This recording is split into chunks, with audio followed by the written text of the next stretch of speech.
Lemos hoje Lucas 20.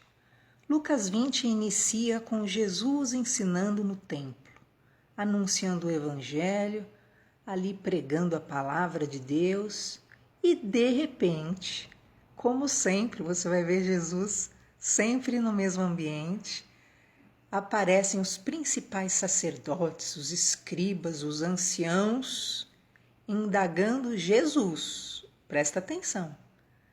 Indagando Jesus com que autoridade que ele estava fazendo aquelas coisas. Quem é que tinha dado aquela autoridade para ele estar pregando? Você imagina só, queridos, né? Eles se julgavam os donos da palavra de Deus, os sacerdotes, os escribas, os anciãos, que só eles tinham o poderio, o domínio, a capacidade de interpretação da palavra de Deus, a ponto de indagar o Jesus. É inadmissível, é hilário, né? Mas não sei se você sabe que chegou um momento na Igreja Católica que foi proibida a leitura da Bíblia.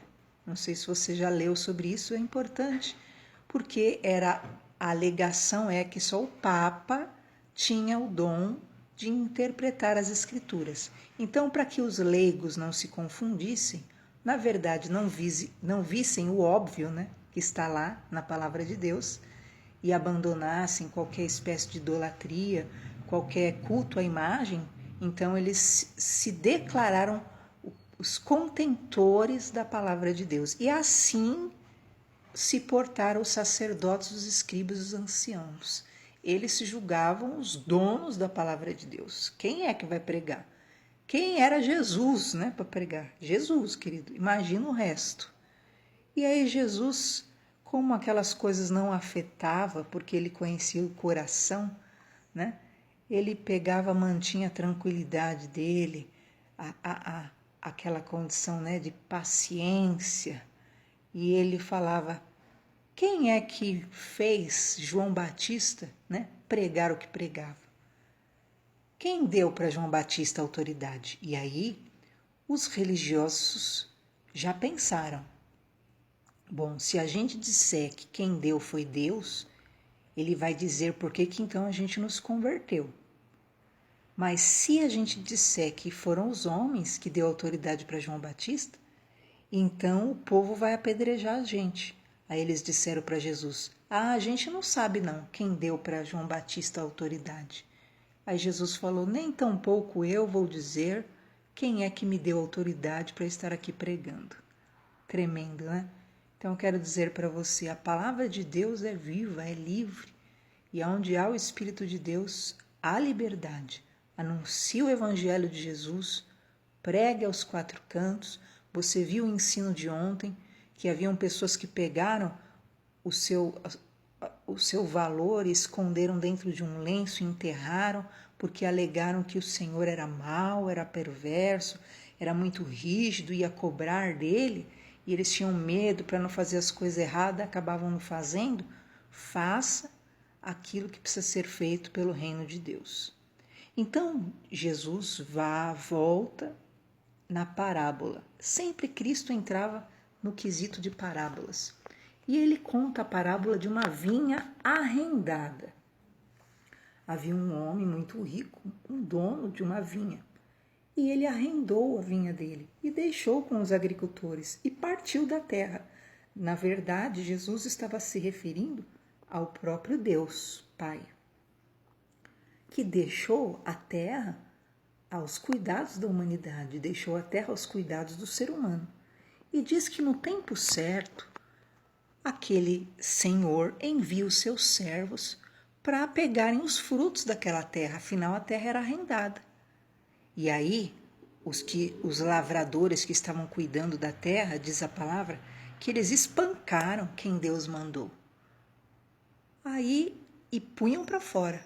Quem são esses primeiros que Deus mandou para pedir conta ao homem dos seus frutos? Foram os profetas no passado, né?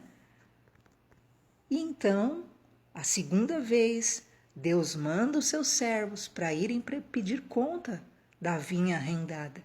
Aí de novo, ó, eles espancam aqueles que vão lá pedir contas, né, do que o Senhor da terra tinha entregado na mão de cada um. Também espancaram, né? Então são os profetas, tipificam Moisés, tipifica a lei, tipifica os profetas, tipifica Elias. E aí em terceiro também expulsaram. Então nós sabemos, na verdade, a tipologia. E então aquele Senhor da terra enviou o seu filho, o próprio filho. Falou, talvez eles se compadeçam do meu filho, né? Porque eles vão respeitar que é meu filho, assim foi Deus. Deus mandou a lei, Deus mandou os profetas, né? Deus mandou Elias, Deus mandou... E veio João Batista, foi o terceiro. E ninguém respeitou, foi matando, foi espancando cada um. E agora Deus falou, eu vou mandar meu filho Jesus para pedir ao povo frutos para minha glorificação, frutos dignos de mim que os coloquei no mundo, né? E aí o que acontece? Diz a parábola de Jesus que pegaram o filho e disseram, esse aí é o herdeiro, vamos matá-lo. E mataram o herdeiro, que na verdade Jesus estava dizendo o que fariam com ele. Iriam matar Jesus. E então Jesus indaga, o que deveria ser feito com esses agricultores, né? O que deveria ser feito com essa humanidade, a quem Deus entrega a terra e na hora em que Deus pede os resultados, né, das mãos desse povo, eles se negam a dar. E aí o Senhor falou, o que ele iria fazer realmente era trazer a sentença sobre esses. Que lhe fará, pois, o dono da vinha? Irá, destruirá os lavradores, e entregará para outros que deem resultados. O que Jesus estava apontando ali? A questão dos judeus. O Senhor escolheu os judeus na época para que eles fossem realmente esse instrumento de Deus na terra. Se você lê Isaías, é maravilhoso, leia os livros dos profetas no passado, você vai ver o que o Senhor falava, vós sereis minhas testemunhas. Né? Então a função era testemunhar de quem era o Deus de Israel. E o povo deixou disso. Não se tornaram testemunhas, não deram os frutos que o Senhor queria. E aí Deus falou, então o que eu devo fazer? Né? Eu enviei a Moisés, enviei os profetas, enviei João Batista, né? E vocês não quiseram. Agora enviei Jesus, e vocês ainda rejeitam, né? Os judeus rejeitaram. Graças à misericórdia divina, você tem acesso à fé em Jesus. Nós podemos aceitar a Jesus hoje, agora, nesse segundo você pode aceitar a fé em Jesus.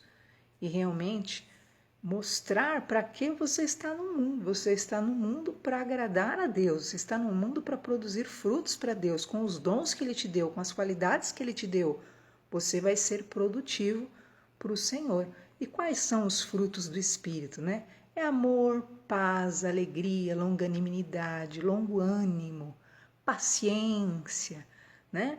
Então, nós cristãos não temos dado muitos desses frutos do Espírito. É a árvore que Deus quer de nós. Você tem amado? Não, eu tenho odiado. Né? Você tem alegria? Não, eu tenho profunda amargura. Você, então, tem longanimidade? Ah, não, eu sou impaciente, intolerante, irritado. Então, avalie seus frutos e comece a dar frutos agradáveis ao Senhor. Naquele momento que Jesus conta essa parábola, os fariseus perceberam que era com eles. Então eles já queriam de novo se livrar de Jesus. A gente tem que matar Jesus, a gente tem que se livrar de Jesus. Só que eles temiam o povo, por isso eles refreavam. E observando tudo, eles optaram então por mandar alguém do povo se fingindo de justo para pôr à prova Jesus. E foram até Jesus. Você vê que Jesus vivia sendo provado, ele vivia, né, precisavam encontrar um defeito, precisavam. Então eles viviam em cima dele, né? Eles mandavam espias para ficar ali provando Jesus. Você já pensou isso? dia e noite, sendo provado, né, sendo espiado, né, para ver se, eu tenho que achar um erro, eu tenho que matar Jesus, eu tenho que ter uma prova contra Jesus, eu tenho que me livrar de Jesus. E aí diz que eles chegaram em Jesus e falaram: olha, Jesus, a gente deve pagar imposto, né? Porque eles queriam gerar um problema de Jesus com Roma, com César. Você imagina, para quê? Para poder sentenciá-lo. Tudo que envolvia as perguntas, pode ler depois cada um desses capítulos do Evangelho, você vai ver toda pergunta direcionada a Jesus envolvia realmente pegá-lo em algum erro, pegá-lo em alguma situação, ter motivos contra ele, porque precisavam destruí-lo, né? Precisa destruir, e aí quando você precisa destruir, você age de todas as formas, precisa destruir. E então diz que Jesus, vendo a astúcia do coração deles, falou: olha, dai a César o que é de César e dê a Deus o que é de Deus. Por que Jesus estava dizendo isso? Ele não estava contrariando a lei, não estava indo contra o imperador e não estava desfazendo dos valores eternos e a palavra de Deus. Deem a Deus o que é de Deus e dê a César o que é de César. Uma coisa não invalida a outra. Você realmente cumprir com as suas obrigações de cidadão, né? É isso que Jesus disse. E, todavia, vocês se manterem também fiéis a Deus. O que seria? O que Jesus estava dizendo aí? Dos dízimos e das ofertas alçadas, que na verdade não devem faltar nunca na vida de um servo do Senhor. Por quê? Porque isso é cumprir também a palavra de Deus. E quando Jesus responde isso, eles viram que eles não conseguiam pegar Jesus em palavra alguma. E eles disseram: é verdade, mestre, o Senhor está certo. E silenciaram por um instante. Por um instante. É interessante, né? Meu Deus. E de repente vem outra turma. Você acha que era para se ajoelhar, para pedir misericórdia? Não. De novo, outra turma vem perto de Jesus. E agora, esses não acreditavam na ressurreição. Não acreditavam que depois da morte existe a ressurreição, o juízo eterno, e ou vai para o céu ou para o inferno. E esses que não acreditavam na ressurreição falaram assim: olha, Jesus, o que acontece? Um homem casou e a mulher dele morreu, e aí ele se casou com a irmã, porque na época era assim: se casou e morreu a pessoa, aí você se casava com familiar próximo, que era o irmão nesse caso. E aí eles começam a perguntar: olha, o homem morreu, o homem casou, a mulher dele morreu, aí ele foi, casou com a irmã, aí depois a irmã também morreu, casou com a outra irmã, e assim foi, sete mulheres ele teve. E aí eles falam: e agora, depois que ressuscitar, com qual das mulheres ele vai ficar lá na eternidade? Olha a mentalidade deles, né? Querendo dizer que depois lá no céu iam continuar casados, como se no céu houvesse casamento, né? Como se lá alguém fosse marido e mulher, como se lá alguém fosse filho. Lá todos são filhos de Deus, na verdade. E então Jesus diz: os filhos deste mundo casam-se e se dão em casamento, mas os que forem havidos por dignos de alcançar o mundo vindouro, que é o novo céu e a nova terra, a ressurreição dentre os mortos, nem hão de casar, nem se dar em casamento, porque já não podem morrer, pois são iguais aos anjos e são filhos de Deus, sendo filhos da ressurreição. Então, o que Jesus disse? Quando morrer, quem for digno de ser ressuscitado para Deus, quem for digno de entrar nesse mundo vindouro, esse mundo que há de vir, se você não sabe o que é um mundo vindouro, a Bíblia diz que há um novo céu e uma nova terra, que esse planeta Terra nosso, ele está entesourado para o fogo. Ele vai ser consumido sim pelas chamas. Mas não se preocupe, não é essa terceira guerra mundial que estão dizendo aí. Não ocorrerá essa terceira guerra mundial. Porque hoje o mundo não suportaria uma terceira guerra mundial. Todos os países têm aparelhamento que destruiria tudo num segundo. Basta apertar um botão nos Estados Unidos e explodiria o mundo inteiro. Então não haverá terceira guerra mundial. Porém, a Bíblia fala que esse mundo vai terminar em chamas. Quando, pastora? Para isso, no mínimo, eu garanto para você que tem mais ainda uns 100 e poucos anos aqui essa terra. Eu garanto pela Bíblia Sagrada. Porque vai ter o arrebatamento primeiro, 7 anos no céu. Né? Jesus vem e leva os seus. Aí Jesus volta e ainda vai reinar nessa terra que é essa mesmo, por 100 anos. Então é garantia que esse mundo ainda subsiste mais de uns 107 anos. É garantia pela Bíblia, fica tranquilo. Aí sim, no dia do juízo final, que é o dia, na verdade, antes do juízo final, é quando vão tentar invadir Israel, para destruir Israel, porque Israel vai ser o único aqui na terra que ainda vai estar lutando pela Bíblia, pelos mandamentos de Deus, e aí nessa hora vai vir fogo do céu, que na verdade o mundo vai acabar, e então vem do céu o trono branco, aí é o juízo final, depois nós vamos estudar Apocalipse, vamos chegar lá se Deus quiser, e diz então a Bíblia que vem um novo céu e uma nova terra. Não é essa terra que vai ser remendada. Alguns acreditam nisso. Eu não acredito. Existe essa visão também.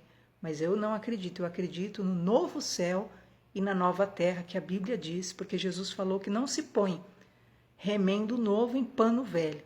E Isaías fala que essa terra está contaminada, né, por causa dos muitos pecados e derramamento de sangue. Realmente a terra cambaleia como um bêbado, né? Está prestes a ruir. Então Jesus fala, quem for digno de ir para esse mundo vindouro, ressuscitar, né? Não vai casar, vai ser como um anjo. Né? Na eternidade nós seremos seres assexuados, né? Sem sexo. Não haverá homem, não haverá mulher. Né? Assexuado, sem sexualidade alguma.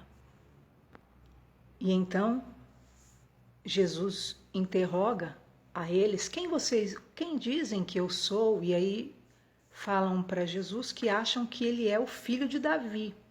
E realmente, ele veio da linhagem de Davi, porque fazia parte das profecias por parte de José. José era da linhagem de Davi, a própria Maria era da linhagem de Davi. Lembra do censo que eles tiveram todos que ir lá para cumprirem consenso?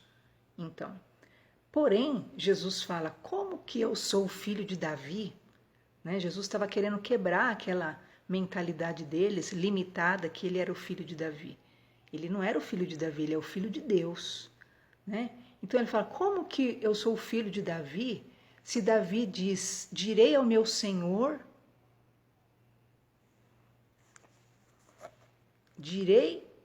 disse o Senhor ao meu Senhor, assenta-te à minha direita, até que eu ponha os teus inimigos debaixo dos teus pés. Como que eu sou filho de Davi se Davi disse que o Senhor disse ao meu Senhor, se Davi me chamou de Senhor? É isso que ele estava dizendo. Eu não sou filho dele, eu sou o Senhor. Né? Como que o Senhor disse ao meu Senhor, Davi disse. Por quê? Porque Jesus estava dizendo, eu não sou o filho de Davi, eu sou o filho de Deus. E então, nesse momento, Jesus critica a religiosidade, todo aquele que ama viver de aparência, de status, de posição, poder e acabam explorando os pobres. E Jesus termina então Lucas 20 dessa forma. Deus abençoe, em nome de Jesus.